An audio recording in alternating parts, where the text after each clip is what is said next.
Mateo chapter 7 verses 3 to 5.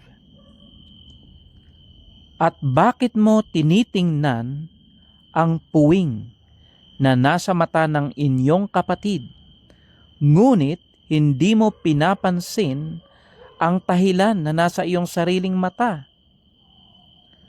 O paanong sasabihin mo sa iyong kapatid, pabayaan mong alisin ko ang puwing sa mata mo?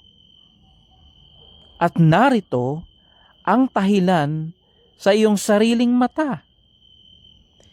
Ikaw na mapagpaimbabaw, alisin mo muna ang tahilan sa iyong sariling mata, at kung magkagayoy makikita mong malinaw ang pag-aalis mo ng puwing sa mata ng iyong kapatid.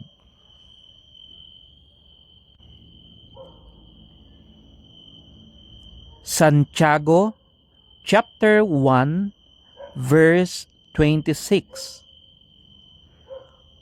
Kung ang sino man ay nag-iisip na siya'y relihiyoso, samantalang hindi pinipigil ang kanyang dila, kundi dinadaya ang kanyang puso, ang relihiyon ng taong ito ay walang kabuluhan.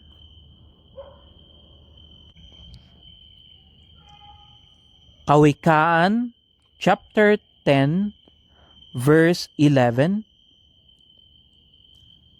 Ang bibig ng matuwid ay bukal ng kabuhayan, ngunit tinatakpan ng karahasan ang bibig ng masama.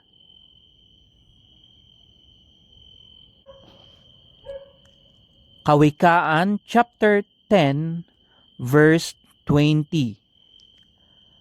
Ang dila ng matuwid ay parang piling pilak.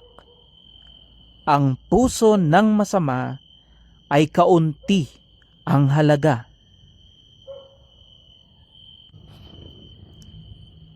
Mateo chapter 12 verse 36.